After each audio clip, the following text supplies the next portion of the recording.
Olá, meus amados, a paz, tudo bom?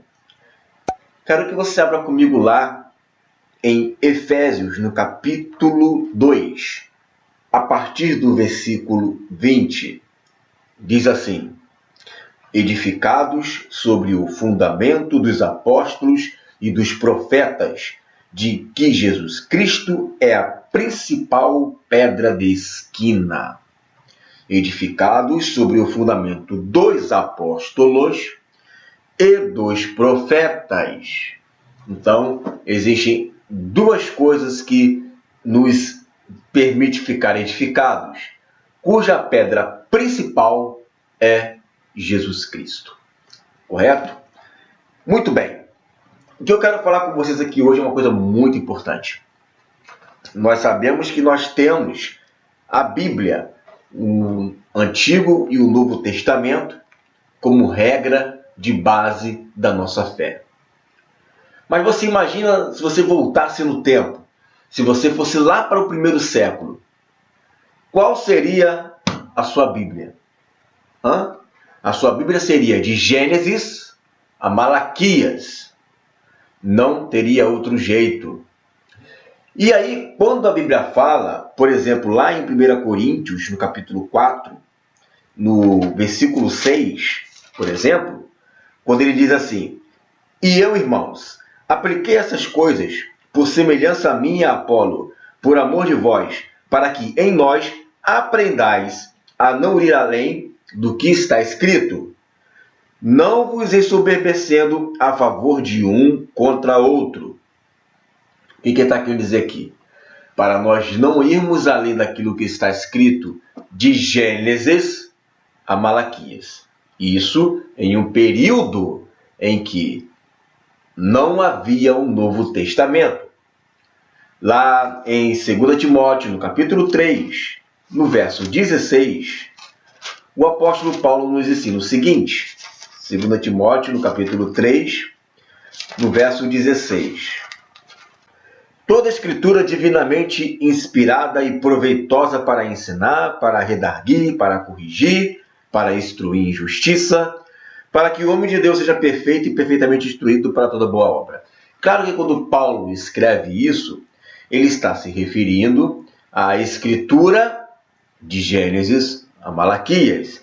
Hoje nós podemos usar isso para também os 27 livros que foram colocados, uma vez que o fundamento também é os apóstolos, não é mais os profetas, mas também os apóstolos. Podemos, claro. Em Atos capítulo 17, quando Paulo está chegando ali, né, em Tessalônica, ele diz o seguinte, Atos capítulo 17: ora, estes foram mais nobres do que os que estavam em Tessalônica, porque de bom grado receberam a palavra, examinando cada dia nas Escrituras se essas coisas eram assim. Irmãos, examinando todo dia nas Escrituras para ver se essas coisas eram assim. Quais Escrituras que eles estavam se referindo? Era de Gênesis a Malaquias. Então vamos nos deter aqui no tocante aos profetas, no tocante às profecias, tá? Que o fundamento da igreja são os apóstolos e são os profetas. Os profetas, irmãos, eles já deixaram determinado todo o enredo da história da igreja. Eles já deixaram determinados todo o enredo da história da igreja.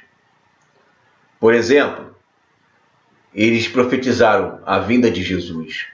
Eles profetizaram que Jesus iria escolher discípulos. Eles profetizaram que Jesus iria morrer numa cruz, né? Jesus iria ser pendurado no madeiro. Eles profetizaram que Jesus iria dar um jumentinho. Eles profetizaram que Jesus iria ressuscitar. Eles profetizaram que Jesus iria subir ao céu. Eles profetizaram esse momento, esse ato de tempo, né, que são para nós gentios, e que no caso eu era gentil, não sou mais, né? Eles profetizaram a vinda de Jesus, eles profetizaram o reino milenar, eles profetizaram o Armagedon, eles profetizaram o Gog e Magog, eles profetizaram o juízo. Isso está já fundamentado Os profetas tiveram isso, né? Tiveram essa oportunidade de profetizar, né, todo o enredo da história das profecias. Correto? Então não há nada que os apóstolos viessem a profetizar algo que não tivesse de acordo com o que os profetas falaram. Não tem como os apóstolos virem agora se achando ser o bambambam, né? Agora o fundamento sou eu, vou começar a falar uma coisa que é diferente do que os profetas falaram. Não tem como. Não tem como os profetas falarem uma coisa e os apóstolos falarem outra. Até porque, se os apóstolos quisessem convencer alguém de alguma coisa, eles teriam que ir para onde? Para as Escrituras. E quais são essas Escrituras? De Gênesis a Malaquias. Então, como é que os apóstolos iriam dar um fundamento profético para a igreja se eles estavam falando uma coisa que é uma revelação ali na hora que não bate nada com o que os profetas falaram? Não é verdade? Então, irmãos, o que eu estou querendo dizer com isso? Existem doutrinas hoje que ainda continuam batendo na mesma tecla, dizendo que a igreja vai passar 7 anos no céu, dizendo que a igreja vai morar no céu, dizendo que a igreja vai ser arrebatada no meio das 70 semanas de Daniel e vai ficar mais um período de tempo, 3 anos e meio, com o pessoal que sofreu na terra, e a igreja vai ser arrebatada para o céu. Não existe nenhuma profecia dessa natureza. Não tem. Se você viesse com esse discurso para os crentes de Bereia, você iria passar vergonha, porque não tem nada disso nos profetas. Os profetas não profetizaram isso. Os profetas não ensinaram isso. Davi não fala isso, Jeremias não fala isso, Isaías não fala isso, Ezequiel não fala isso, Daniel não fala isso. Nenhum profeta, Amós, Sofonias, Joel, ninguém fala isso. Todas as vezes que você vê eles falando acerca da vinda de Jesus, é uma vinda gloriosa que é para estabelecer um reino. Acabou. Acabou. Então, como é que você vai querer provar que a igreja vai morar no céu, vai ficar 7 anos no céu, se não existe profecia para isso? Não tem profecia para isso. Toda a história já está ali profetizado, o enredo já está montado pelos profetas. Não tem nem, os apóstolos não teriam nem autoridade para poder inventar um negócio desse. Ah, mas o que está acontecendo então? O que está acontecendo é uma falta de interpretação correta das Escrituras. Você quer ver um exemplo? Olha só. Lá em Hebreus, no capítulo 13, no versículo 14, diz assim: porque não temos aqui cidade permanente, mas buscamos a que há de vir. Aí uma pessoa lê esse texto sem consultar os profetas e pensa assim: bom, já temos aqui não temos aqui uma cidade permanente, mas buscamos a que há de vir, ou tem traduções que diz buscamos a futura. Bom, eu aprendi que essa terra vai ser destruída e que eu vou morar no céu. Bom, não temos aqui uma cidade permanente, significa que essa terra aqui, ela vai ser destruída e nós buscamos a futura, buscamos aqui a de vir. Uma interpretação errada. Naquele mesmo texto que diz que nós somos forasteiros aqui. Tá? Nós somos forasteiros. E está certo. Por quê? Porque o nosso reino não é deste mundo. Nós não temos aqui uma cidade permanente. Por quê? Porque o reino de Jesus não é deste mundo. O reino desse mundo jaz no maligno. Qual é a cidade que nós aguardamos? Aguardamos a cidade que há de vir, que vai descer do céu. E por que nós somos peregrinos e forasteiros nesse mundo? Porque o mundo que está estabelecido hoje, ela será trocada, ela será alterada para quê? Para um reino de Deus que está por vir. Vai vir um reino que será estabelecido sobre a terra. E esse reino é um reino de justiça, paz e alegria.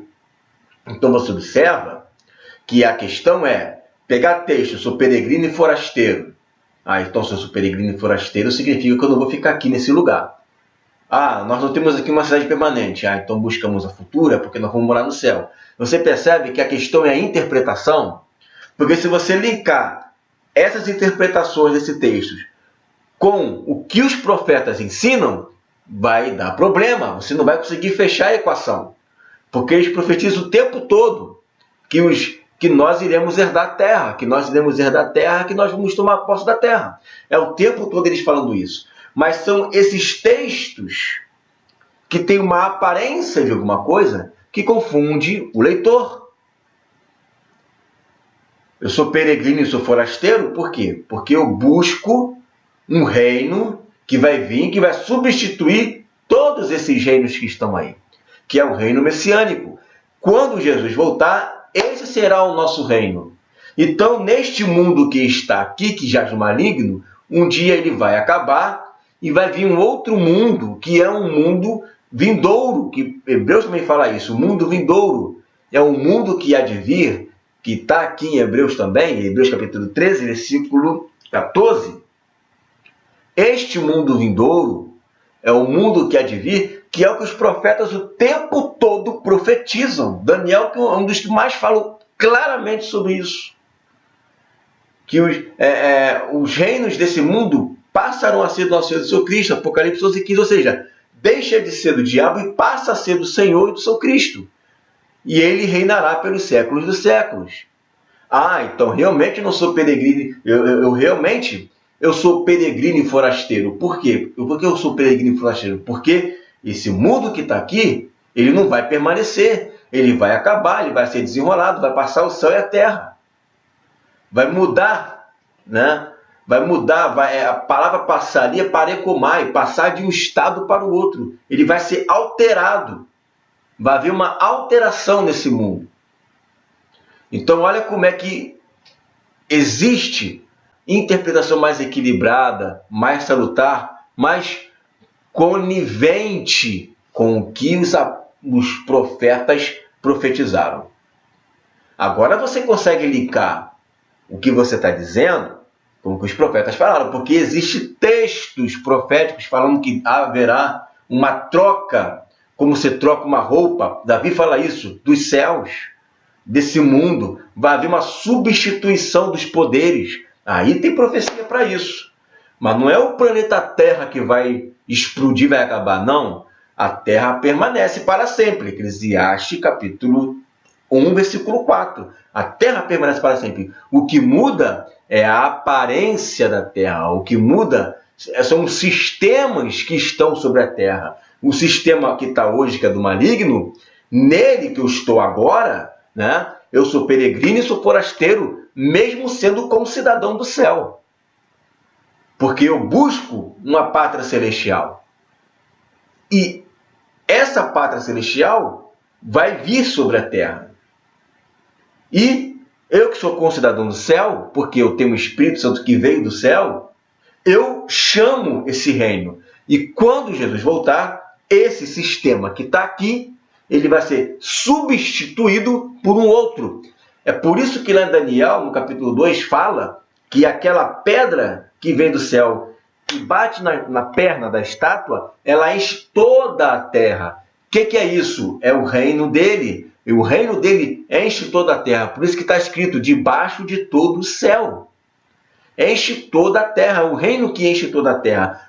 Há uma substituição. Tira esse sistema corrupto babilônico, esse sistema corrupto da estátua de Nabucodonosor, da besta, que está ali sobre a terra reinando, e vem esse reino, derruba esse sistema e ele enche toda a terra. Há uma substituição de poderes, há uma substituição de governo, há uma substituição de reinos. Deixa de ser os reinos desse mundo e passa a ser o reino do nosso Senhor Jesus Cristo. Agora sim, você tem uma interpretação que está batendo com o que todos os profetas falam. E não esse negócio de morar no céu. Se nenhum profeta fala isso, não tem base bíblica para isso. Se você fosse pregar no primeiro século isso, o pessoal ia dar gargalhada na tua cara. E ia prejudicar o teu ministério. Mas hoje, está tudo tranquilo, né? Mas a gente tem que restaurar essas verdades. Amém, queridos? Fica essa palavra em nome de Jesus.